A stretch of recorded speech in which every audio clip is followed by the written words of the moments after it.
राम राम। आप देख रहे हैं प्रदेश का नंबर 1 और सबसे भरोसेमंद news channel India news Haryana. मैं हूं आपके साथ अतुल प्रताप सिंह। हरियाणा में चुनावी मौसम के बीच चुनावी फीवर अपने सियासी उफान पर है। ऐसे में बीजेपी और कांग्रेस ने अपने अपने स्टार प्रचारकों की लिस्ट जारी कर दी। चुनाव के सियासी माहौल के बीच बीजेपी में रैलियों का दौर भी शुरू हो गया। शनिवार को पीएम मोदी ने धर्मनगरी कुरुक्षेत्र के रण से विधानसभा के चुनावी शंखनाद का आगाज किया। पीएम मोदी ने 23 विधानसभा सीटों के उम्मीदवारों को लेकर जन आशीर्वाद रैली को संबोधित किया। मतलब सीधे सीधे जीटी रोड बेल्ट में चुनावी हवा को बीजेपी के पक्ष में लाने का काम शुरू हो गया। जन आशीर्वाद रैली से पीएम मोदी ने आरक्षण के मुद्दे को लेकर कांग्रेस को जमकर घेरा। पीएम मोदी ने कहा कि भारत में सबसे बड़ा दलित, ओबीसी और आदिवासी विरोधी अगर कोई है तो वह है कांग्रेस का परिवार। कांग्रेस कह रही है कि अगर सरकार में आए तो दलितों और पिछड़ों का आरक्षण खत्म कर देंगे। यही इस परिवार की हकीकत और सच्चाई है। पीएम मोदी ने कहा कि पंडित नेहरू जब प्रधानमंत्री थे तो उन्होंने आरक्षण का विरोध किया था। इतना ही नहीं, पंडित नेहरू ने भी यह भी कहा था कि आरक्षण वाले नौकरी पा जाएंगे तो सरकारी सेवा की क्वालिटी खराब हो जाएगी। पीएम मोदी ने कहा कि पंडित नेहरू ने ओबीसी आरक्षण के लिए गठित काका कमीशन की रिपोर्ट को ठंडे बस्ते में डाल दिया है। भारत में सबसे बड़ा दलित विरोधी, ओबीसी विरोधी, आदिवासी विरोधी अगर कोई है तो वो कांग्रेस का परिवार है।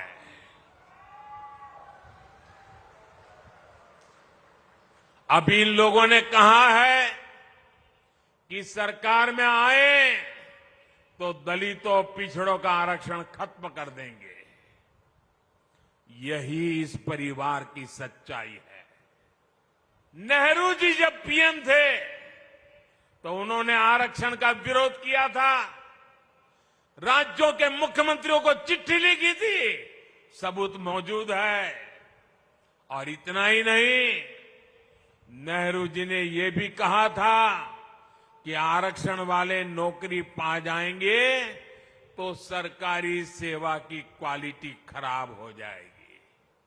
ये नेहरू जी के शब्द है। नेहरू जी ने ओबीसी आरक्षण के लिए काका साहब कालेलकर का जो कमीशन गठित हुआ था उसकी रिपोर्ट आई थी। ओबीसी समाज का भाग्य बदलने वाली रिपोर्ट थी। लेकिन पंडित नेहरू ने उसको भी ठंडे बस्ते में डाल दिया।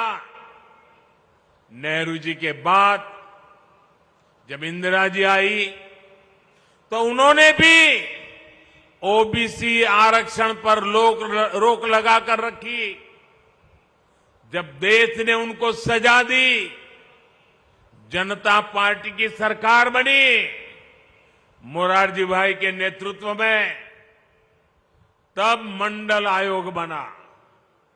लेकिन फिर कांग्रेस आ गई और मंडल कमीशन की रिपोर्ट ठंडे बस्ते में डाल दी गई। लेकिन मेरी बात कांग्रेस कान खोल करके सुन ले, जब तक मोदी है,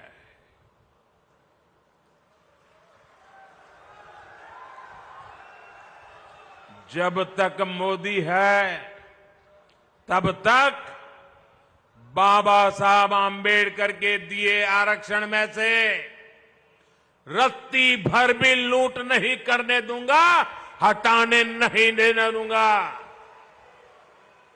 एससी, एसटी, ओबीसी का आरक्षण रहेगा, ये मोदी की भी गारंटी हो और भविष्य में उसके लिए लड़ाई लड़ने की भी गारंटी है। प्रधानमंत्री नरेंद्र मोदी ने कुरुक्षेत्र की धरती से आगाज कर दिया है चुनाव का और साथ में कांग्रेस पर बड़ा प्रहार भी कर दिया। हमारे साथ कुछ खास मेहमान हैं, उसमें आपको तारुफ कराता हूं। चर्चा में आगे बढ़ते हैं। प्रवीण अत्रे हैं बीजेपी के प्रवक्ता, बहुत स्वागत है अत्रे साहब आपका। सुखबीर तंवर हैं कांग्रेस के प्रवक्ता, बहुत स्वागत है सुखबीर जी आपका। विजेंद्र सहरावत हैं जेजेपी के प्रवक्ता, बहुत स्वागत है विजेंद्र जी आपका। अमनदीप केसरी हैं इनेलो के प्रवक्ता, बहुत स्वागत है अमनदीप आपका। और नरेश शर्मा है आम आदमी पार्टी से, बहुत स्वागत है नरेश शर्मा आपका भी। अत्रे साहब, शुरुआत में आपसे कर रहा हूं, आरक्षण के मुद्दे पर सीधा प्रहार कांग्रेस के ऊपर। कांग्रेस की सोच यही रही है। अभी आपने देखा कुछ दिन पहले राहुल गांधी ने जिस तरह से अमेरिका में बैठ के बोला कि we will scrap the reservation, ये कांग्रेस की उसी सोच का परिणाम है और ये सब तथ्य के साथ है। जवाहरलाल नेहरू जी जब देश के प्राइम मिनिस्टर थे 1954 के अंदर, उन्होंने सभी मुख्यमंत्रियों को पत्र लिख के अपनी मंशा जाहिर कर दी थी कि मैं आरक्षण के पक्ष में नहीं हूं।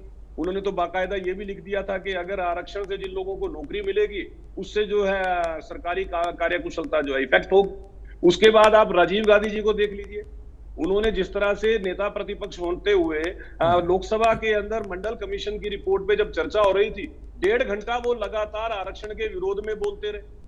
अभी आप J&K में देख लीजिए, J&K में कांग्रेस समर्थन कर रही है इस बात का कि अगर सरकार बन गई धारा 370 वापस लगा देंगे, क्योंकि जब धारा 370 लागू थी वहां के दलितों को आरक्षण नहीं मिलता था। तो कांग्रेस की सोच रही है आरक्षण विरोधी। कांग्रेस दलितों को आरक्षण नहीं देना चाहती, कांग्रेस पिछड़ों को आरक्षण नहीं देना चाहती और ये कांग्रेस की सोच में शुमार है, जिसका जिक्र आज माननीय प्रधानमंत्री जी ने अपने भाषण में भी किया। और ये सब चीजें तथ्यात्मक है अतुल भाई, ये सारे फैक्ट, सारे तथ्य हमारे सामने मौजूद हैं। पंडित जी ने जो चिट्ठी लिखी वो हमारे पास पार्लियामेंट लाइब्रेरी में मौजूद है। राजीव जी ने जो भाषण दिया वो पार्लियामेंट लाइब्रेरी में मौजूद है। अगर किसी को कोई संशय हो कांग्रेसी नेता या प्रवक्ता को, वो जाके चेक कर सकता है कि इनके नेता किस तरह से आरक्षण के विरोधी रहे हैं और लगातार ये प्रयास करते रहे हैं कि आरक्षण लागू ना हो। और तो और ये भी एक तथ्य है, आप कॉन्स्टिट्यूशन क्लब में डॉक्टर अंबेडकर जी के भाषण को एक बार अगर निकलवाएंगे तो देखेंगे किस तरह से डॉक्टर अंबेडकर ने उन तथ्यों को उजागर किया कि कांग्रेस ने षड्यंत्र रच के 2 बार उनको चुनाव हरवाए। पंडित नेहरू नहीं चाहते थे कि वो मंत्रिमंडल में आए, पंडित नेहरू ने इतना परेशान किया कि मंत्रिमंडल छोड़ना पड़ा। तो कांग्रेस की सोच रही है दलित विरोधी और इसी सोच का परिणाम है कि राहुल गांधी जी अमेरिका में जाके इस तरह की बातें बोल रहे हैं।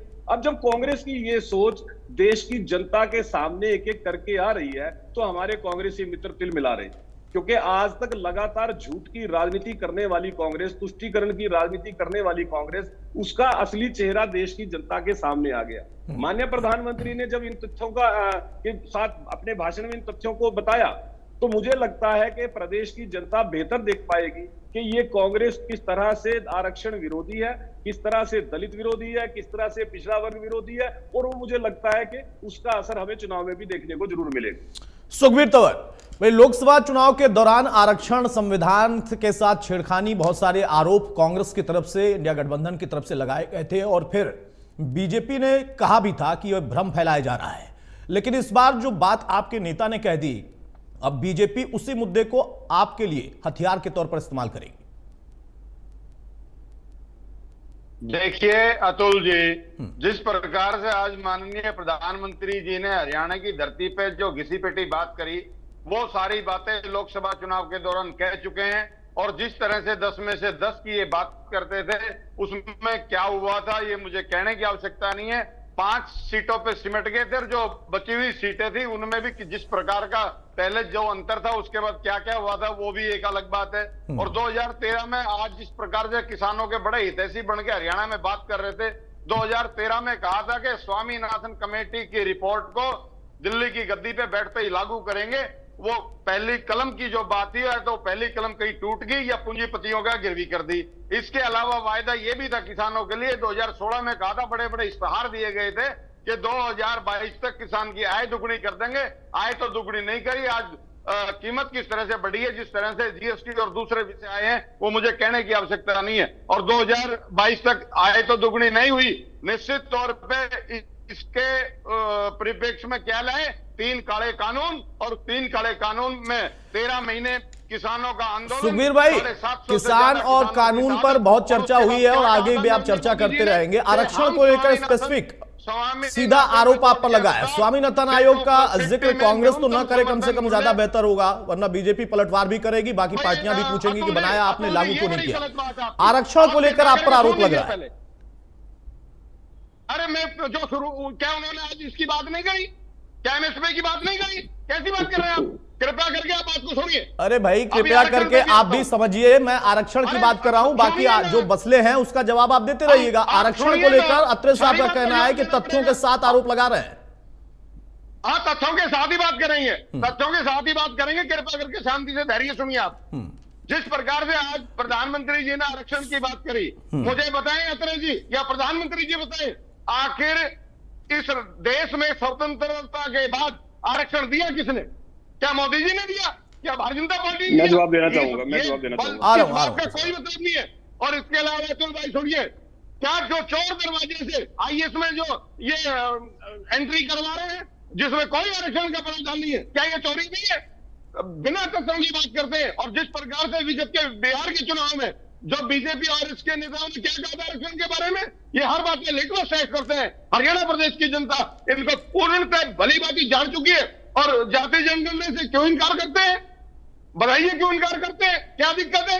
और इसके अलावा जो मंडल कमीशन की भी बात कर रहे थे, मैं पूछना चाहता हूं कि मंडल कमीशन के विरोध में रथ यात्रा निकालने वाले कौन लोग थे? निश्चित तौर पे प्रधानमंत्री जी के पिटारे में कुछ बचा नहीं है। 10 साल की जो विफलताएं रही है, आज हरियाणा प्रदेश का आवाम वो जवाब मांग रहा है और किसी के पास कोई जवाब नहीं है। और हरियाणा प्रदेश की जनता मन बना चुकी है। 2/3 बहुमत से ज्यादा हरियाणा प्रदेश में भारतीय राष्ट्रीय कांग्रेस सरकार का गठन होगा और इनको 2 अंकों में भी नहीं आ पाएंगे। आप लिख रहे हैं इस बात को?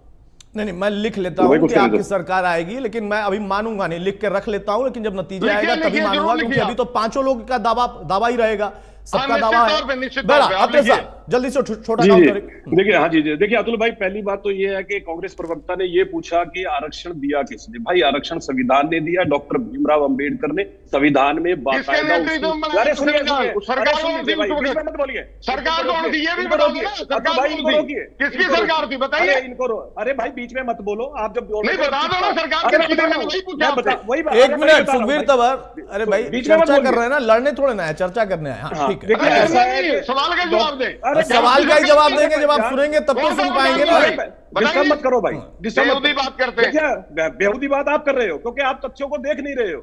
देखिए तथ्य है डॉक्टर नहीं आपके अंबेडकर ने पास। बताइए कौन से अरे प्रधान सुनिए, मंत्री उस वक्त अरे जब अतुल भाई आरक्षण आप इनके बारे में लागू म्यूट कीजिए। हुआ, ऐसे प्रधानमंत्री व्यक्ति की इसका जो आवाज- असीम ये मेरा निवेदन है। सुखबीर तंवर, व्यक्ति सुखबीर चर्चा तंवर, करना प्लीज चाहता हूं। प्लीज ये ऐसे नहीं, चर्चा थोड़ा को मर्यादा में। नहीं नहीं, एक तो बात करने का ये तरीका चर्चा सभी को लोगों का बताइए, लहजा ये अच्छा होना जानबूझ के चाहिए। डिस्टर्ब करते हैं। सुखबीर तंवर, नहीं ऐसे नहीं सर, प्लीज आप बोलेंगे तो वो आपके बीच में बोलेंगे, फिर क्या करेंगे आप? सुखबीर तो टाइम पास मत करिए ना प्लीज, टाइम पास मत करिए, चर्चा होने देखिए दीजिए। ऐसा है, अत्रे कोई साहब टाइम पास नहीं है। बल्कि मैंने तथ्यात्मक रूप से बताया, कॉन्स्टिट्यूशन क्लब में डॉक्टर अंबेडकर का भाषण अगर एक बार जो पढ़ लेंगे उनको समझ में आ जाएगा कि नेहरू नहीं देना चाहते थे, लेकिन डॉक्टर अंबेडकर ने कॉन्स्टिट्यूशन में जो प्रावधान किया और उनके साथ उनके मंत्रिमंडल के सहयोगियों ने उनकी मदद की। डॉक्टर नेहरू का तो पत्र है कि वो आरक्षण के विरोध में पत्र लिख रहे हैं, वो फैक्ट है पहली चीज। और दूसरी बात, जब हम आरक्षण का जिक्र कर रहे हैं, मित्र आरक्षण पे एक शब्द नहीं बोलना चाहते क्योंकि इनको पता है बोलने के लिए कांग्रेस के पास है ही कुछ नहीं। कांग्रेस का चेहरा जनता के सामने आ गया। अब ये बात करते हैं स्वामीनाथन आयोग की रिपोर्ट। भाई 2006 में रिपोर्ट आई थी, उसके बाद से लगातार आपकी सरकार थी कांग्रेस की, क्यों नहीं लागू की? उस वक्त क्यों लागू नहीं की 2014 तक? लेकिन जैसी भारतीय जनता पार्टी आती है, स्वामीनाथन आयोग की रिपोर्ट को लागू करने का काम भारतीय जनता पार्टी करती है। और हम कई बार बता चुके हैं, ये रिकॉर्ड पे डॉक्टर स्वामीनाथन द्वारा किया गया ट्वीट ऑन रिकॉर्ड है, जिन्होंने स्वीकार किया कि भारतीय जनता पार्टी ने उनकी रिपोर्ट पे काम किया। ये मैं नहीं कह रहा हूं, लेकिन सिर्फ काम किया, कुछ सिफारिशें लागू करी, जो सीटों पर सिद्धि कहां है? निश्चित तौर पर नहीं है। आप झूठ बोलते हैं, यही मेरा दावा, झूठ बोलते दूसरी हैं। बात, जो नरेंद्र मोदी जी ने कहा था अरे कि आप हम आरक्षण की न्यूनतम बात क्यों नहीं कर समर्थन रहे मूल्य हैं? में लागू मैं एक बड़ा करेंगे। सिंपल, वो कहाँ है भाई न्यूनतम अतुल भाई अगर ये ऐसे समर्थन चलाएगा, कानून? ऐसे आदमी से डिबेट नहीं कर सकता। जब बात आरक्षण आप पे हो रहा है, है जवाब नहीं दीजिए। कुछ भी, आप है नहीं कुछ भी जवाब करने के लिए। दीजिए। है क्या बताइए? सुखबीर तंवर, सुखबीर तंवर अपनी बारी में बोलिएगा। सुखबीर तंवर प्लीज अपनी बारी में बोलिएगा भाई, प्लीज। हाँ, अगर काउंटर करना भी है तो छोटे काउंटर होने चाहिए किसी के बीच में, अगर बोलते हैं आप तो। हाँ, अत्रे साहब जल्दी से अपनी बात पूरी करें। बड़ा सवाल यह है, राहुल गांधी ने आरक्षण को स्क्रैप करने की बात क्यों की? पंडित नेहरू ने आरक्षण खत्म करने के ऊपर चिट्ठी क्यों लिखी? राजीव गांधी ने आरक्षण के विरुद्ध भाषण क्यों दिया? ये सवाल है जिसके ऊपर चर्चा करनी और जवाब देना। उन तथ्यों को मान नहीं रहे ना। सुखबीर तंवर का कहना है कि सरकार किसकी थी, आपने बता भी दिया कि विरोध किसने किया था, अम्बेडकर साहब ने क्या किया, कैसे अरे उसे क्या बात लागू कर रहे हो किया, अतुल भाई? मैं लेकिन क्या वो नहीं, कह रहे हैं कि नहीं, आरक्षण के असली विरोधी आप ही हैं। बहरहाल अमनदीप भाई, अमनदीप केसरी, अमनदीप केसरी, अमनदीप केसरी भाई, आरक्षण को लेकर किसकी चिंता ज्यादा दिख रही है आपको? सुखबीर तंवर तो एकदम लड़ने को तैयार है, वो कह रहे नहीं हमने ही किया था और हम ही लागू कर रहे थे। स्वामीनाथन का भी वो जिक्र करने लगे। सुखबीर तंवर सर, कई बार गुजारिश कर चुका हूं, ये तरीका ठीक नहीं है आपका। डिबेट में और भी लोग मौजूद हैं, उनको भी बारी बारी मौका मिलना चाहिए बोलने का। अपनी बारी में आप बोले, काउंटर करना है तो छोटा कर दे, ठीक है? अमनदीप जी। जी जी अतुल प्रताप जी, देखिए दोनों ही राष्ट्रीय पार्टियों की मंशा हरियाणा प्रदेश को लेकर के, खास करके हरियाणा के लोगों के हितों को लेकर के, वो आपके सामने कई बार हमने उजागर की। दोनों ही राष्ट्रीय पार्टियों की मंशा नहीं है कि लोगों को यहाँ पर कोई सुख सुविधाएं मिले। इन दोनों राष्ट्रीय पार्टियों को अपना हित साधना है और अपने हित के लिए इनको जो देश की जो सत्ता संभालनी है उसके अंदर, क्योंकि मैं ये कहूंगा कि दुर्भाग्य से हमारा शेयर जो है बहुत ज्यादा नहीं है, केवल 10 सीटों का लोकसभा में, 5 सीटों का राज्यसभा में। तो दोनों ही राष्ट्रीय पार्टियां हरियाणा प्रदेश के साथ सौतेला व्यवहार करती हैं। जो मेरे भाई कह रहे हैं कि आरक्षण दिया किसने, किसने लागू किया, लेकिन आज का बुनियादी सवाल ये है कि भैया आप आरक्षण को चलाना चाहते हैं नहीं चलाना चाहते हैं। वो दोनों पार्टियों की मंशा साफ जाहिर है कि वो बिल्कुल नहीं चलाना चाहते। एक तरफ तो मनुवादी विचारधारा की पार्टी है जो 1996 तक तो दलितों को अपना संघ में संगठन सदस्य तक नहीं मानती थी। तो जो लोग मंदिरों में उनको नहीं घुसने देते थे, आज भी उनकी यही सोच है, वो बिल्कुल आरक्षण के खिलाफ है। और दूसरी तरफ वही मैं कहूंगा कांग्रेस पार्टी की भी यही हालात है, क्योंकि कांग्रेस पार्टी कभी भी लड़ाई लड़ती नहीं है उनके खिलाफ।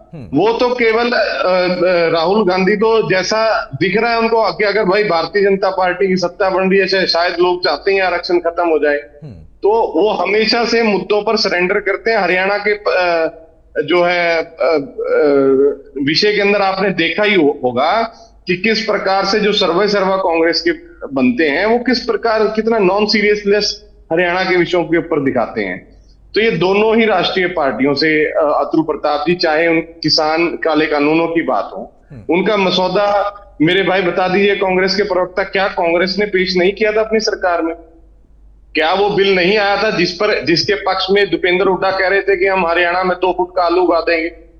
वो कौन से बिल थे? और अगर भारतीय जनता पार्टी चोर दरवाजे से कोरोना के समय किसानों की पीठ में जब छुरा खंजर घोपा, तो वो काम भारतीय जनता पार्टी ने किया, लेकिन मंशा तो कांग्रेस की भी थी ना। कांग्रेस ने, मैं पहले भी अतुल जी आपके डिबेट में बताता हूं कि कांग्रेस ने जो रास्ता भारतीय जनता पार्टी को पूंजीपतिवाद का, और जो ये चाहते हैं कि जो बहुसंख्यक किसान और कमीरा वर्ग और जो है प्रदेश का और देश का, वो एक बंधुआ मजदूर की तरह काम करने लग जाए, यहाँ पर कैपिटलिस्ट इकोनॉमी बन जाए। और वो रास्ता तो कांग्रेस ने ही दिखाया है। वो जो मनमोहन सिंह की बार बार बात करते हैं, रिफॉर्म्स दिखाते हैं और छाती पीटते हैं, वो रास्ता कांग्रेस ने पूंजीपतिवाद का दिखाया। भारतीय जनता पार्टी तो जूते उतार कर भागी है उस रास्ते पर। उसका जो रास्ता दिखाने का है, रास्ता बनाने का काम तो कांग्रेस ने किया। तो कोई भी बात हो, हरियाणा के देखिए अतुल जी, ये हरियाणा का क्षेत्रीय चुनाव है, और क्षेत्रीय चुनाव के अंदर मैं पहले कह रहा हूं कि किसान और कमीरा वर्ग हरियाणा में बहुसंख्यक वर्ग में बसता है। उनके जो मुद्दे हैं इस चुनाव में, उन्हीं मुद्दों के ऊपर वोटिंग हरियाणा प्रदेश करेगा। ठीक है, और उन अत्रे मुद्दों साहब, को लेकर के एक छोटा सा काउंटर, बिल्कुल छोटा सा। देखिए ऐसा है जी, पहले तो आईएनएलडी के मित्र ने एक सवाल पूछा कि आप आरक्षण चलाना चाहते हैं या नहीं। माननीय मोदी जी ने आज बड़ा स्पष्ट तौर पे कहा कि जब तक मोदी है कोई आरक्षण को छू नहीं सकता। कुछ दिन पहले मोदी तो 4 साल का रह गए। भारतीय जनता पार्टी, ये क्लियर बोल गए, बीच में ना बोलो भाई, बीच में ना बोलो। और भारतीय जनता पार्टी जब तक है कोई आरक्षण को छू नहीं सकता। ये नायब जी भी पहले बोल चुके हैं, आज मोदी जी ने सार्वजनिक मन से बोला कि जब तक मोदी है कोई आरक्षण को छू नहीं सकता। तो एनएलडी के मित्र ये याद करें। दूसरा, दलितों के बारे में सोच का एक छोटा सा एग्जांपल देता हूं। हरियाणा में मिर्चपुर कांड हुआ अतुल भाई। मिर्चपुर कांड के अंदर कांग्रेस की सरकार थी, हुड्डा साहब मुख्यमंत्री थे, एक दलित बच्ची और पिता को जिंदा जला दिया गया। लेकिन जब तक कांग्रेस की सरकार रही कोई कार्रवाई नहीं की, उनके दोबारा उनको बचाने के ऊपर कोई काम नहीं किया गया, वो बेचारे भटकते रहे। भारतीय जनता पार्टी की सरकार में डंडूर में उनको दोबारा से बचाया गया। ये अंतर है भारतीय जनता पार्टी और कांग्रेस में, और आईएनएलडी के मित्र को इस बात को समझना चाहिए। ठीक है, इसीलिए आरक्षण से लेकर मिर्चपुर कांड सबका अब जिक्र हो गया है, क्योंकि अब चुनाव है। नरेश शर्मा, क्या कहेंगे आप? क्योंकि अमनदीप केसरी का कहना है कि उनकी निगाह में बीजेपी और कांग्रेस, और खासतौर से ज्यादा कांग्रेस, क्योंकि लंबे समय तक सत्ता में वही रहे हैं, और फिर दोबारा बात करें तो बीजेपी दूसरे नंबर पर आती है। आरक्षण को लेकर सिर्फ चर्चा है, सिर्फ मुद्दों से भटकाने की कोशिश है, क्या आपको भी लगता है? नमस्कार आपके दर्शकों को अतुल जी। पहली बात तो जो आज मोदी जी का भाषण रहा, हमेशा से ही हरियाणा के लिए निराशाजनक रहा है, और आज भी बहुत निराशाजनक। जिन मुद्दों के ऊपर बात करनी थी, आपने देखा किसान के लिए। आज मैं कहता हूं कि 750 किसानों की शहादत के लिए वो कभी नहीं बोले मोदी जी। जो हरियाणा के लोग, पंजाब के लोग जो मरे, उनके लिए भी तो कुछ बोलते आप। आपने किया क्या उनके लिए? इन मुद्दों के ऊपर कभी आप बात नहीं करते। हरियाणा के अंदर जो सबसे पहले इन्होंने 2014 के अंदर जब चुनाव की शुरुआत की थी, आपने देखा था कि ये एम्स की शुरुआत के लिए की अनाउंसमेंट करके गए थे, और अनाउंसमेंट करने के बाद में आपने देखा क्या रहा कि अभी जब लोकसभा चुनाव आए, फिर से कहते हैं कि ईंट रखने के लिए, उसका उद्घाटन करने के लिए 10-10 साल के अंदर तो एक एम्स की ईंट रखते हैं ये लोग। यहाँ हरियाणा की बात कर रहे हैं, और ये हरियाणा की जो बात कर रहे थे ना, कि कह रहे थे कि हरियाणा का जो भी लाल है पहले तिरंगे में लिपट के आते थे रास्ते के अंदर। मैंने अभी पूरी रिकॉर्डिंग सुनी थी। एक ये बताइए, जब आप न्यूज ही नहीं छापोगे तो कैसे पता चलेगा कि देश की शहादत के लिए हरियाणा के लोग सबसे आगे रहे? आपने न्यूज़पेपर के अंदर पहले एक शहीद होता था देश का बेटा, और हरियाणा का बेटा, उसकी रिपोर्ट को तीसरे या चौथे पेज पे लेके लग दिया और छोटा सा आर्टिकल छापते हो। तो आप तो न्यूज़ों को दबा रहे हो कि हरियाणा के अंदर। मैं कोरोना काल के अंदर बताता हूं, जब देश के अंदर ये हाल था, हर डेली न्यूज पढ़ते, भिवानी का बेटा, कोई झज्जर का बेटा, कभी कोई रोहतक का बेटा, उनकी खबरें कहां जाएंगी? उसके लिए जिम्मेवारी कौन लेगा? देश के अंदर इनकी जिम्मेवारी लेने के लिए मोदी जी की, और उनके खुद के आंकड़े कहते हैं संसद के अंदर कि किसानों के लिए कभी भी ये बिल्कुल सतर्क नहीं रहे हैं। उनके लिए क्या किया? किसानों की रिपोर्ट, जवानों की रिपोर्ट कहती है 156% केसेस ज्यादा शहीद हो रहे हैं हमारे पहले की कंपेयर में आज के टाइम में। संसद की रिपोर्ट कहती है ये, खुद मोदी जी खुद आप संसद के अंदर कहते हो, और किसके लिए कहते हो? लिए आपको तो खुद शर्म आनी चाहिए, ऐसे बयान नहीं देने चाहिए उन बेटों के लिए। और कौन लेके आया? ये पॉलिसी कौन लेके आया? आप ही लेके आए कि 4 साल के लिए अग्निवीर लेके आ गए। अरे तुम्हारे तो नेता रो रहे हैं 5 साल के लिए, जिसको टिकट नहीं दे रहे हो। उन बच्चों से पूछो जो 4-4 साल के लिए आपने अग्निवीर लेके आ गए, और फिर उसमें करेक्शन तो पहले बहुत करते थे कि हम तो इसके अंदर अग्निवीर से ये हो जाएगा, वो हो जाएगा। फिर आपको करेक्शन क्यों करना पड़ा? आपके लोकसभा के अंदर आ गया, वो बिल्कुल गायब हो गया। तो आप जो जायज बातें करिए, हरियाणा के मुद्दों की बात कीजिए, हरियाणा के अंदर बात कीजिए। आरक्षण की बात है तो आरक्षण जो भी है कभी भी नहीं दिया मोदी जी। जो आरक्षण की बात करते हैं, क्या गरीबों को आरक्षण दे रहे हैं? जो 85, आपने कहा कि कम से कम 85 करोड़ जो गरीबों को कहते हैं कि हमने उनको राशन दे रहे हैं, तो गरीब तबकों को तो कभी उठाया ही नहीं आपने। और गरीब जो मोदी जी कह रहे थे। सहरावत साहब, जल्दी से एक टिप्पणी, उसके बाद आ रहा हूँ। Let me complete. जी, नमस्कार प्रताप जी और सभी दर्शकों को। हो गया नरेश शर्मा जी, हो गया सहरावत साहब, हो गया भाई। आपने बता दिया कि मुद्दों से भटकाने की कोशिश है। आम आदमी पार्टी सारे मुद्दों को ही फोकस करके अपना चुनाव लड़ेगी। सहरावत साहब देखिए अतुल प्रताप जी, जब से हरियाणा की राजनीति में राष्ट्रीय स्तर के 2 दलित चेहरों की एंट्री हरियाणा में हुई है, तब से दोनों राष्ट्रीय पार्टियां बुखलाई हुई हैं। हमारे आजाद समाज पार्टी से हमारा गठबंधन हुआ है। चंद्रशेखर आजाद जी आज युवा दलित चेहरे हैं, और उनको दलित समाज बहुत मान सम्मान करता है। अब दोनों पार्टियों का दलित प्रेम जाग गया। आपने कांग्रेस का तो हमारे सीनियर साथी हैं परवीन अत्रे जी, उन्होंने मिर्चपुर कांड के बारे में बता दिया, काफी चीजें बता दी। लेकिन वो अपनी भूल गए कि किस तरह इन्होंने दिल्ली में रविदास मंदिर को तोड़ा था, कितना रोष लोगों के अंदर था। तब सरकार में हमारे मुख्यमंत्री जी दुष्यंत चौटाला जी ने स्टैंड लेकर कुरुक्षेत्र में जमीन अलॉट करवाई थी। उसी जमीन पर ये 3-4 बार पत्थर लगाकर ये साबित करने में लगे हुए हैं हम दलित हितैषी हैं। अगर आप दलित हितैषी हो तो आप तोड़ते ही क्यों हो? अगर आप दलितों के इतने हितैषी थे तो आपने संविधान को छेड़ने की बात क्यों की? आपने लोकसभा में उसका खामियाजा भुगत चुके हो। उस खामियाजे के बाद आप अब ये सोच रहे हो कि लोग इस चीज को भूल जाएं, हम नई ट्रेजेडी अपना लें। हरियाणा में दलित समाज जाट वोट बैंक के बाद दलित वोट बैंक सेकंड नंबर पे है। अब दोनों पार्टियों को ये चिंता है कैसे भी करके दलित समाज को बरगला के अपने साथ जोड़ा जाए। लेकिन दलित समाज अब क्षेत्रीय पार्टियों का साथ देगा और इन दोनों पार्टियों को सबक सिखाएगा। दोनों पार्टियों की मनसा देख चुका दलित समाज।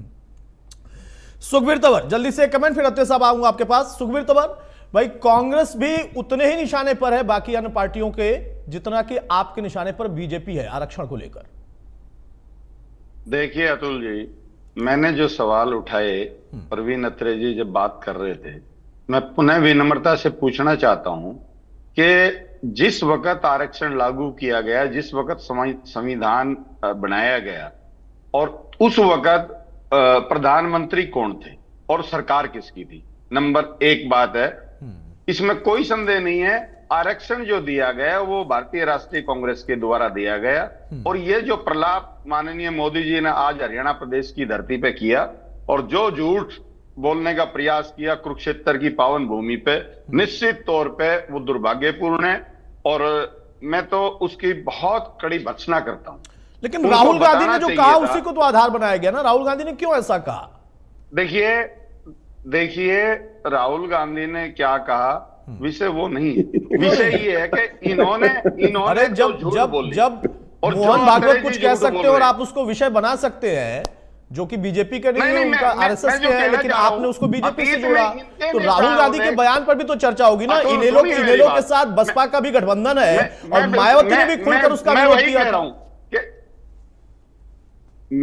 मैं जो अतुल कहना चाह रहा हूं, जिस प्रकार से मोदी जी ने आज उन्हीं तथ्यों पे उलट पुलट बात करने का प्रयास किया, निश्चित तौर पे किन इस तथ्यों तरह पे? की बातें वो कर चुके किन हैं। तथ्यों पे? भारतीय जनता पार्टी जैसा मैं पूछना चाहता हूं आपसे भी और अत्रे साहब से भी, क्या भारतीय जनता पार्टी चोर दरवाजे से बिना आरक्षण के आईएएस में नियुक्तियां नहीं कर रही है? कोई जवाब है इनके पास? निश्चित तौर पे ये कुठाराघात आरक्षण का जो सीधा मसला है। और क्या जो महिला आरक्षण की बात कर रहे थे, जो 33% महिला आरक्षण दे दिया, निश्चित तौर पे बरगलाने की बात है सारी। इस देश को बरगलाने की बात कर रहे हैं। कौन सा कानून?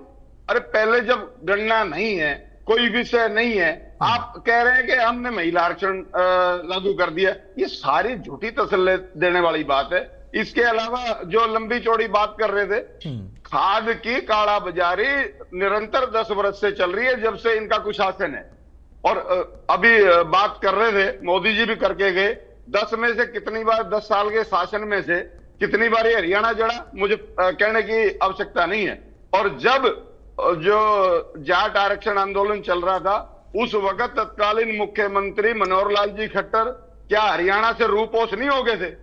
और मैं पूछना यह भी चाहता हूं, जब कोविड की महामारी में जब परिंदा पर नहीं मार सकता था, उस वक्त सरकारी संरक्षण में शराब की अंतर्राज्यीय तस्करी कैसे हुई?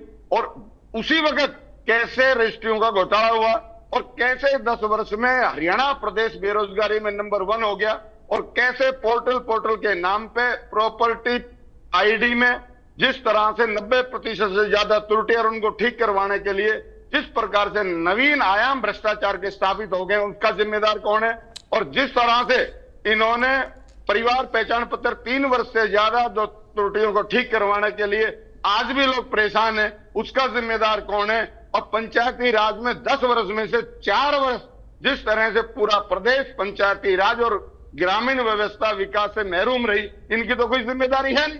निश्चित तौर पे आज हरियाणा प्रदेश की जनता सभी विषयों पे इनसे जवाब मांगेगी।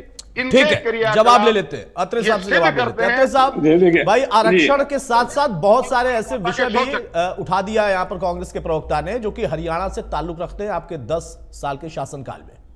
जी अतुल भाई, देखिए ऐसा है, मैं थोड़ा सा उम्मीद करूंगा कि बीच में डिस्टर्ब ना करें। देखिए एक बात बार बार कही जा रही है कि कांग्रेस की सरकार थी जब आरक्षण लागू हुआ, पहले इनको स्पष्ट हो जाना चाहिए कि जब संविधान सभा का गठन हुआ, जिसके अध्यक्ष डॉक्टर अंबेडकर थे, देश भर के अलग अलग वर्ग से जो बुद्धिजीवी उस सभा में थे, उनकी संख्या लगभग 529 थी, जिन्होंने इस संविधान के अंदर सिफारिशें की, जिनको डॉक्टर अंबेडकर ने, हमारी संविधान जो लागू हुआ है वो डॉक्टर अंबेडकर ने जहां से बनाया।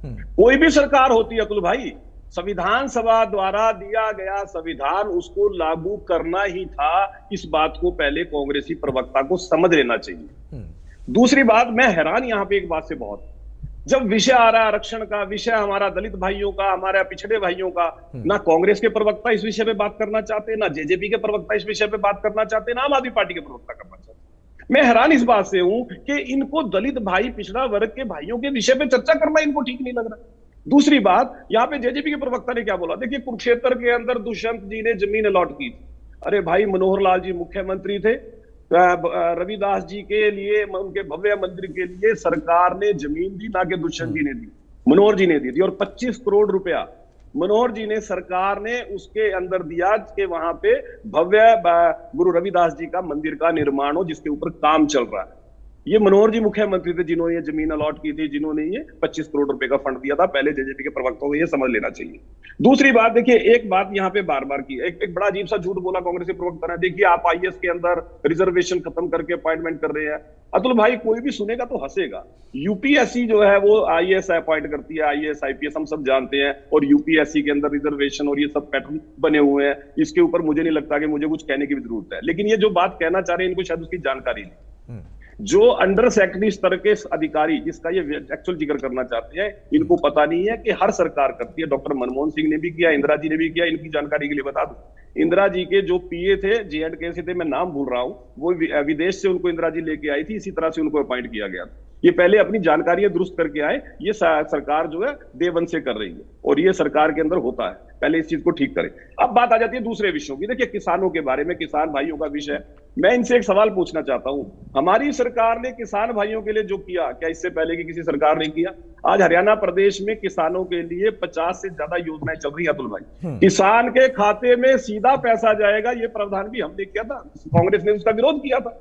कांग्रेस ने तो उस वक्त धरने प्रदर्शन शुरू कर दिए थे कि आप आड़ती और किसान का रिश्ता खराब करना चाहते हो, आप उनके संबंध खराब करना चाहते हो। मतलब कांग्रेस ये भी नहीं चाहती थी कि किसान की फसल का पैसा सीधा किसान के खाते में जाए।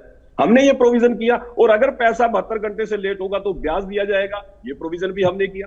हरियाणा प्रदेश एकमात्र प्रदेश था, बीच में डिस्टर्ब ना करो। हमारा अरे आप एजेंडा था। अरे भाई पहले 5 साल में क्यों नहीं किया ये? अरे भाई पहले 5 साल में क्यों नहीं किया? एक बार इनको चुप आप कराइए, दूसरों की उपलब्धियों भाई को शेरावत साहब का क्लेम है कि ये जेजेपी के वजह से वो हुआ था, ना कि बीजेपी की वजह से हुआ था। नहीं, इनकी जानकारी भी ठीक कर देता हूं। अरे भाई रुक जाओ, 5 साल पहले क्यों नहीं किया? अरे इनको चुप कराओगे तब मैं बताता हूं। भाई आपको भी ठीक कर देता हूं आपकी जानकारी। ये केंद्र सरकार ने बाकी प्रदेशों में भी लागू किया। आपको पता नहीं है जिन चीजों का यहाँ बैठ गया वो फिफ्टी मत लगवाया करो कि आपका एजेंडा था। आपका कोई एजेंडा नहीं था। मुख्यमंत्री कौन था? आप मुख्यमंत्री थे। बिना मुख्यमंत्री के आप एजेंडे लागू कर लेते। किस तरह की बच्चों वाली बातें करते हो यहाँ बैठ के, झूठी क्रेडिट लेने की कोशिश करते हो। दूसरी बात, जब किसान भाइयों को, अरे भाई रुक जाओ, अरे हाँ भाई ये मैं मान रहा हूँ। हाँ तो ये कहिए ना कि हम दोनों ने मिलकर किया था। ये मत कहिए ना कि अकेले हमने किया था। भाई सरकार का नेतृत्व तो बीजेपी ही कर रही थी और मुख्यमंत्री पद पर कौन था पता था आपको। साथ में क्रेडिट लीजिए तो मान लेंगे। देखिए अतुल भाई, दूसरी बात, हरियाणा प्रदेश एकमात्र प्रदेश था जहां 14 फसलों पे एमएसपी का लाभ दिया जाता था। आज 24 फसलों पे दिया जाता है। और कांग्रेस की बुखलाहट के 2 उदाहरण और देता हुआ अतुल भाई। मैं हैरान था, कांग्रेस के नेता, अरे फसलें हरियाणा में होती नहीं है। उनमें से 5 फसलें मित्र 24 में थे, 19 हरियाणा में होती है। आपकी जानकारी के लिए। अब दूसरी बात, अरे भाई सुन लो, अरे बीच में डिस्टर्ब ना करो। जल्दी से अत्रे साहब अपनी बात जल्दी पूरी करें। सहरावत साहब 1 मिनट भाई, आ रहा हूं आपके पास आऊंगा, फिर बात रख दीजिएगा। सहरावत साहब प्लीज। अतुल भाई एक और बात देखिए, कांग्रेस के नेताओं की बौखलाहट में देख रहा था। आज कांग्रेस के कुछ नेता ये कह रहे थे कि हमारी सरकार आ गई तो हम 500 रुपए में गैस सिलेंडर देंगे। इनको ये बात अच्छी तरह पता है कि आज हरियाणा में 500 रुपए का गैस सिलेंडर मिल रहा है। मुख्यमंत्री नायब शैरी ने बाकायदा इसको लागू कर दिया।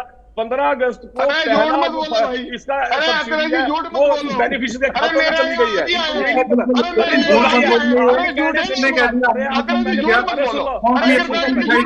भाई इनको कौन झूठे हो? पर्ची भेज दूंगा आपको। रईसों के लिए नहीं, झूठे लोग आप। अच्छा ठीक है अत्रे साहब झूठे हो। प्रवीण अत्रे झूठ का पिटारा नहीं चलेगा। प्रवीण अत्रे आप रुक जाओ। अमनदीप मेरा प्रश्न ये है, बीजेपी और कांग्रेस 2 पार्टियों, हो गया सुखबीर भाई, हो गया भाई, हो गया। अरे अमनदीप से सवाल है मेरा, प्लीज शांत हो जाए। अत्रे साहब आप भी, प्रवीण अत्रे साहब, अमनदीप जी, इन रईसों जी हाँ मैं आ रहा हूँ। अत्रे साहब आऊंगा तब बोल लीजिएगा, ठीक है। अमनदीप, जब बीजेपी की बात हो और बीजेपी के नेता की बात हो तब कहें कि नहीं आरक्षण पर वो गुमराह कर रहे हैं, लेकिन सुखबीर तंवर से जब मैंने पूछा कि राहुल गांधी ने क्यों बोला ऐसा विदेश में जाकर, तो वो कह रहे हैं वो विषय ही नहीं है। तो फिर विषय है क्या? नहीं विषय प्रधानमंत्री की झूठ। देखिए अतुल जी, मैंने बताया कि दोनों राष्ट्रीय पार्टियों के लिए हरियाणा प्रदेश और उसकी जनता कोई खास बड़ा विषय नहीं है। आपने देखा ये दोनों पार्टियों का रवैया, और हरियाणा प्रदेश की जनता इसको बहुत अच्छे से समझ रही है। जो राहुल गांधी आपने देखा कि किस प्रकार से हरियाणा प्रदेश का चुनाव है, और वो अगर गंभीर है हरियाणा प्रदेश के चुनाव को लेकर के, उनके रवैये से आप जान सकते हैं कि किस प्रकार का रवैया उनका प्रदेश के लेकर के है। तो मुद्दा अतुल जी यही है कि दोनों पार्टियों से हरियाणा प्रदेश की जनता बहुत तंग आ चुकी है।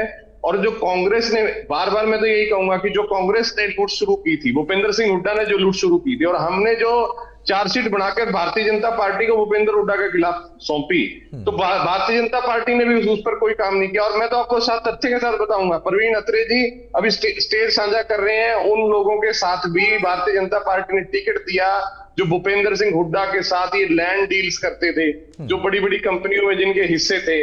और वो उससे साफ जाहिर होता है कि ये दोनों पार्टियां एक नागनाथ तो एक सांप नाथ, दोनों एक ही सिक्के के दो पहलू हैं। क्या गुड़गांव के अंदर, मेरे भाई सुखबीर तंवर जी बताएं, गुड़गांव आसपास और दिल्ली एनसीआर में जहां पर 70,000 एकड़ किसानों की जमीनें लूटी गई, मेरे जैसे गरीब किसान का बेटा उसी अपनी जमीन के ऊपर बिल्डिंग में बना हुआ चौकीदारी कर रहा है या उसमें पेंट्री बॉय का काम कर रहा है, क्या उसका इतना ही हक था उस जमीन के अंदर? क्या यही काम करना था भूपेंद्र सिंह हुड्डा को? और जो भारतीय जनता पार्टी ये कह रही है कि भैया हम कांग्रेस की नीति, वो उसी नीतियों को और उसी भूपेंद्र सिंह हुड्डा के साथ मिलकर के वही हरियाणा प्रदेश की जनता को लूटने का काम कर रहे हैं और अपनी ओछी राजनीति कर रहे हैं। हरियाणा प्रदेश में मैं जैसे पहले भी कह रहा हूं कि आज मुद्दा किसानों का है, आज मुद्दा गरीब दलित कमीरे वर्ग का है, आज मुद्दा बेरोजगारों का है। ये भर भर के जहाज विदेश की तरफ भाग रहे हैं। हम ये नहीं कह सकते, बिल्कुल सत्य बात है कि भारतीय जनता पार्टी ने तो कुछ किया ही नहीं, लेकिन जो प्रॉब्लम की जड़ है वो कांग्रेस के समय से शुरू हुई। क्या कांग्रेस उस समय ये नीतियां बनाती कि आने वाले टाइम के अंदर 15-20 साल के अंदर हमारे पास इतने ज्यादा युवा योग्य होंगे, हाईली स्किल्ड वर्कर्स होंगे, क्या उनके लिए हम पर्याप्त जो है जॉब दे पाएंगे, पर्याप्त रोजगार दे पाएंगे हरियाणा प्रदेश के अंदर?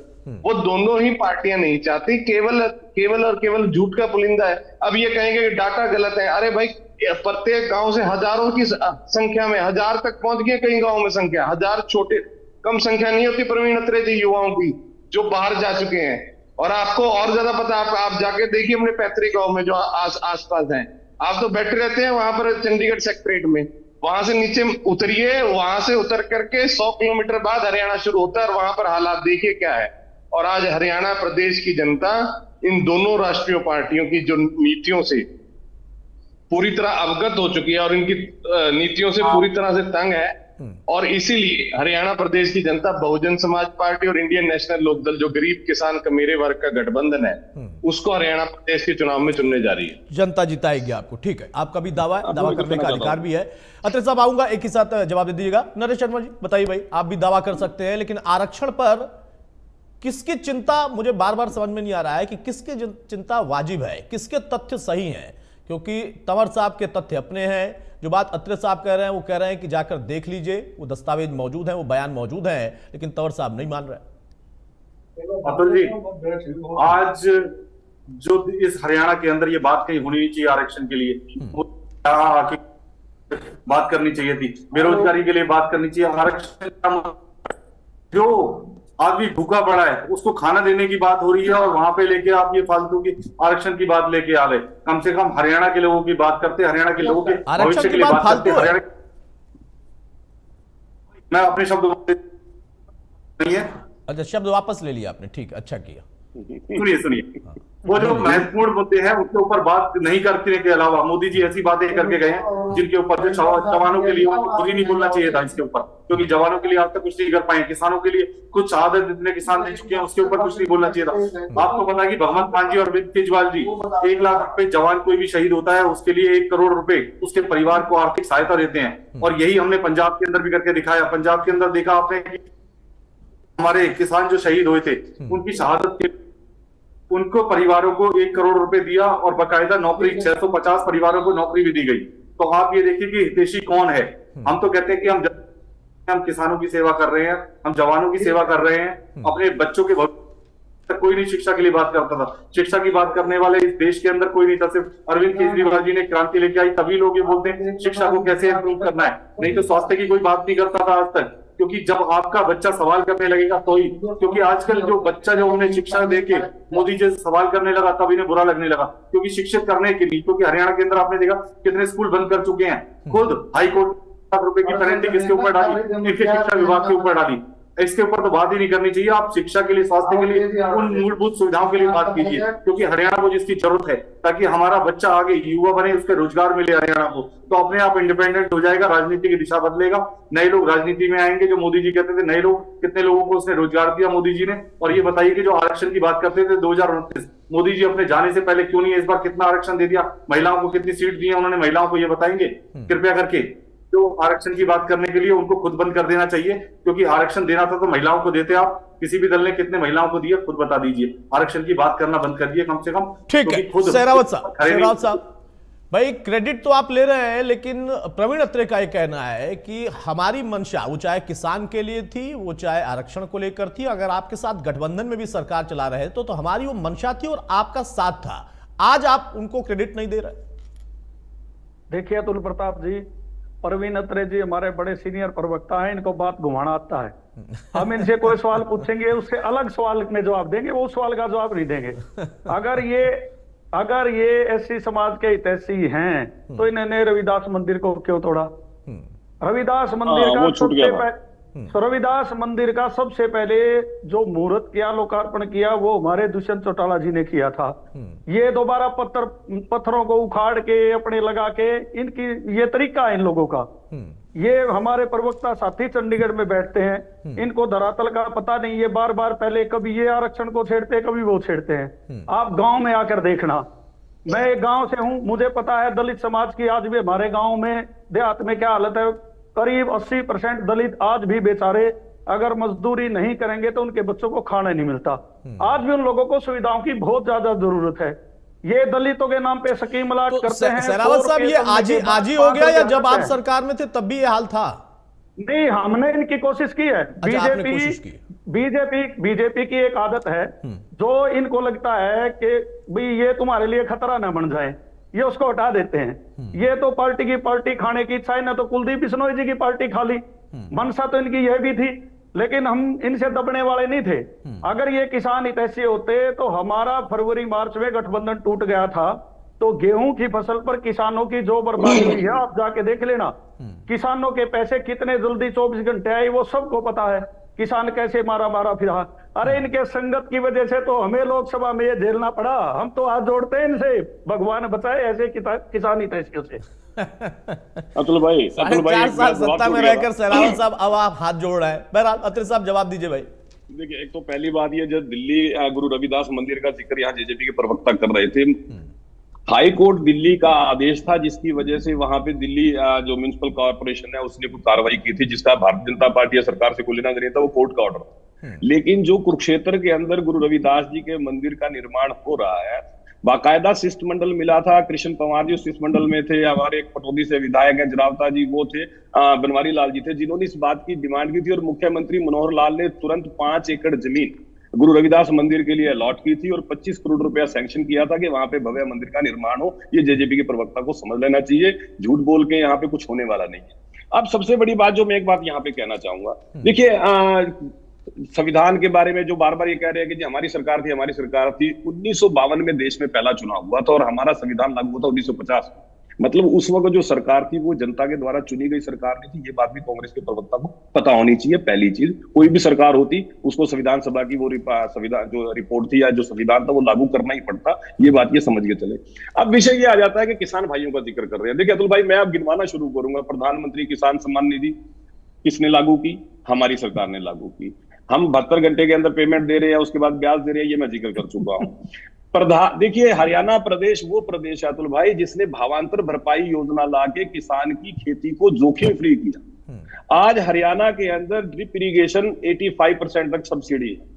आज हरियाणा प्रदेश वो प्रदेश है जहां पे किसान को पानी देने के लिए डीजल नहीं फूकना पड़ता, किसान को बिजली पर्याप्त मिलती है। 24 घंटे बिजली लेने वाले लगभग 6000 गांव है हरियाणा में। ये जो यहाँ अच्छा एक भाई देखो यहाँ बड़ा परेशान थे एनएलडी के प्रवक्ताओं कर रहे हैं जिन्होंने कुछ नहीं किया। मेरे को अच्छा लगा कि आज वो पार्टी युवाओं की बात कर रही है जिन्होंने सत्ता में रहते हुए 6 साल में मात्र 6000 युवाओं को नौकरी दी थी। और वो जैसे दी थी वो हम सबको पता है, मैं उसका जिक्र नहीं करना चाहूंगा। और ये कांग्रेसी मित्र बैठे हैं, 10 साल सत्ता में रहे हैं, मात्र 86,000 नौकरियां, लेकिन हमारी सरकार ने 10 साल के अंदर 1,48,000 पक्की सरकारी नौकरी और 1.25 जनसंख्या का अनुपात बता दीजिए। और तो और अत्रे जी जनसंख्या का अनुपात भी बताइए ना। बता रहा हूं मैं, अरे भाई 6,000 और 1.5 लाख का तो अंतर नहीं हो सकता, ये तो कैलकुलेशन आप भी कर लीजिए। जनसंख्या का अनुपात और नहीं जनसंख्या का अनुपात बता दीजिए ना। और बेरोजगारी दर क्या थी उस समय? बेरोजगारी दर क्या थी उस समय? अरे मैं वही बता रहा हूँ, अब बीच में डिस्टर्ब ना करो। जैसे नौकरियां दी थी, मैं इस पे जवाब देना चाहूंगा अतुल जी। आऊंगा अतुल जी मैं अब दूसरी बात, जिन लोगों ने भ्रष्टाचार खुल के किया, अभी आईएनएलडी के प्रवक्ता जिक्र कर रहे थे, इन्होंने एक चार्जशीट की बात की थी। आज भूपेंद्र हुड्डा पे 8 केस चल रहे हैं और कोर्ट का काम होता है उसके ऊपर अपना निर्णय देना, सरकार का काम नहीं होता। सरकार का काम होता है जांच एजेंसी जांच करे, कोर्ट में सबूत दे। 8 केस भूपेंद्र सिंह हुड्डा पे भ्रष्टाचार के चल रहे हैं और हम सब जानते हैं, जिसके अंदर चार्जशीट भी फाइल हो चुकी है, आरोप तय हो चुके हैं। इस तरह की स्थिति कुछ केसों के अंदर है। हुड्डा साहब ने किसानों की जमीन सीएलयू के नाम पे लूटी, ये हमने बाकायदा विधानसभा के अंदर इसके ऊपर एक श्वेत पत्र जारी करके बता दिया था। 70,000 एकड़ का सीएलयू, 17,000 एकड़ जो है बिल्डरों को लीज की, पूरा प्रदेश जानता है किस तरह की लूट उस वक्त हुई थी। लेकिन विषय ये आता है कि हरियाणा प्रदेश के अंदर जो लोग यहाँ बैठ के चिल्ला रहे हैं, ये वो सरकार है जिसने हरियाणा की सड़कों का, आप हाईवे देखो ना, हरियाणा का कोई जिला ऐसा नहीं है अतुल भाई आज जो हाईवे से टच ना करता, और कुछ जिले तो ऐसे हैं जब 5-5 हाईवे लगते हैं। आज हरियाणा के कोने से दूसरे कोने में पहुंचने में मात्र 3.5 घंटे का समय लगता है। 8-8 घंटे गाड़ी चलानी पड़ती थी पहले, और सड़कों का जो हाल था NH1 को ही देख ठीक है अत्रे साहब रोक रहा हूं, समय की थोड़ी पाबंदी है। ठीक है, नहीं मैं समझ गया कि आपने सड़कों का भी जाल बिछाया है, लेकिन फिलहाल अभी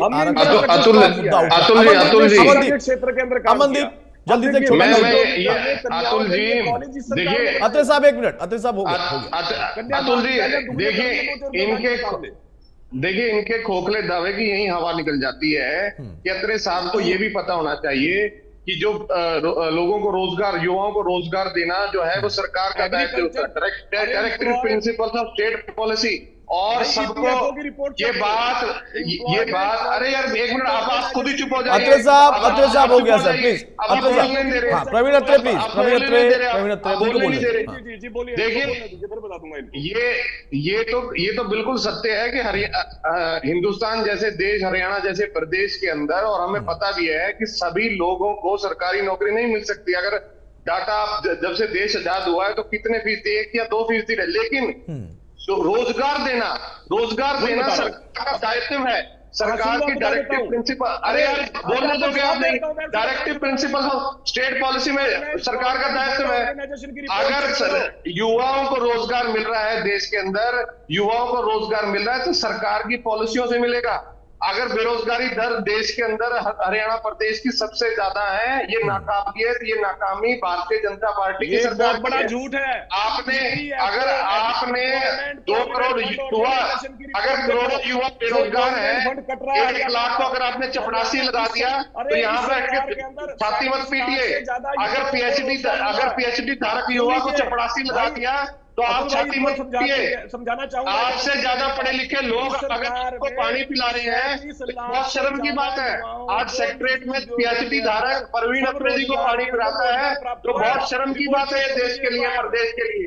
डूब बनना चाहिए ऐसी सरकारों को। ज्यादा योग्य, इतने योग्य युवाओं को आप ग्रुप डी की नौकरियां देकर के छाती पीट रहे हैं, जहां पर अरे 6,000 में तो हमने क्लास 1 अफसर लगाए हैं जो आज आपके प्रशासन को, सरकार को चलाते हैं। वो चौटाला साहब के लगाए हुए क्लास 1 अफसर है। आपकी तरह नहीं है कि जो इतने योग्य उम्मीदवार जो यूपीएससी में हरियाणा का बच्चा टॉप आता है, जो ठीक है अत्रे साहब प्लीज, ऐसे आवाज नहीं जा रही है। हो गया अमनदीप, हो गया, अब समय की थोड़ी पाबंदी है। सुखबीर तंवर, आखिरी सवाल बहुत संक्षेप में आपसे करना चाहूंगा। आप कह रहे हैं कि विषय है प्रधानमंत्री का झूठ, दिल्ली की स्पेलिंग तक नहीं आती आपके लगाए आदमी की। अगर सुनना अत्रे साहब 1 मिनट भाई, अत्रे साहब हो गया सर, हो गया। प्रवीण अत्रे और अमनदीप जी हो गया। सुखबीर तंवर आपका यह कहना है कि विषय है प्रधानमंत्री ने झूठ बोला, तो क्या राहुल गांधी ने सच बोला विदेश में जाकर? प्रदेश के युवा के लिए भाई शांत हो जाइए, दोनों लोग प्लीज शांत हो जाइए, समय नहीं है। प्रवीण अत्रे और अमनदीप दोनों लोग शांत हो जाइए भाई। अब देखिए ऐसे नहीं प्लीज। हाँ सुखबीर तंवर, इनको पता होना चाहिए इस सरकार में कितना रोजगार मिला है। एक बार पीएफओ की रिपोर्ट चेक करो भाई। प्रवीण अत्रे साहब 1 मिनट भाई, हो गया। हाँ अतुल जी, जिस पार्टी का राष्ट्रीय अध्यक्ष बंगारू लक्ष्मण उनको करने का कोई हक नहीं है। इसके अलावा जो बात कर रहे थे रोजगार की, जिस प्रकार से ग्रुप 4 की बात अमनदीप ने कही, निश्चित तौर पे बिल्कुल ठीक है। और जर्जर और जानलेवा हरियाणा प्रदेश की सड़कें देश प्रदेश से छुपी हुई नहीं है। और इसके अलावा आज विषय ये है, जो काले कानूनों के माध्यम से अन्नदाता के साथ निर्दयता करी और जवान के साथ जो अग्निवीर में इन्होंने खिलाड़ियों के साथ यौन शोषण करने वाले अपराधियों का संरक्षण करने वाले लोगों से आज हरियाणा प्रदेश की जनता जो आप मांग रही है, निश्चित तौर पे ये हर विषय में नंगे आ चुके हैं। और हरियाणा, चलिए, हरियाणा प्रदेश की जनता तो जेजेपी के हिसाब से, इनेलो के हिसाब से भी जवाब मांग रही है ना, सिर्फ कांग्रेस के हिसाब से, बीजेपी के हिसाब से नहीं मांग रही है। उनका भी दावा है कि जो आरक्षण का विषय है उस पर बीजेपी पर आज आप प्रहार कर रहे हैं, लेकिन सबसे पहले तो आपके ऊपर ही प्रहार है। बहरहाल बहुत शुक्रिया अत्रे साहब आपका, सहरावत साहब आपका, तंवर साहब आपका और अमनदीप जी आपका। तो मौजूदा दौर में एक बार फिर से आरक्षण का मुद्दा उठ गया है, क्योंकि प्रधानमंत्री ने इस मुद्दे पर साफ तौर पर कहा कि जब तक बीजेपी है, जब तक मोदी है, तब तक आरक्षण को कोई हटा नहीं सकता। लेकिन कांग्रेस कहती है कि ये बरगलाने की बात है। कांग्रेस खुद लोकसभा चुनाव के दौरान इस मुद्दे पर पूरे देश में चर्चा करती रही, मुद्दा बनाती रही, लेकिन चुनाव संपन्न होने के बाद राहुल गांधी ने विदेश में जो बयान दिया, अब उसमें खुद घिरती दिखाई दे रही है। राम राम।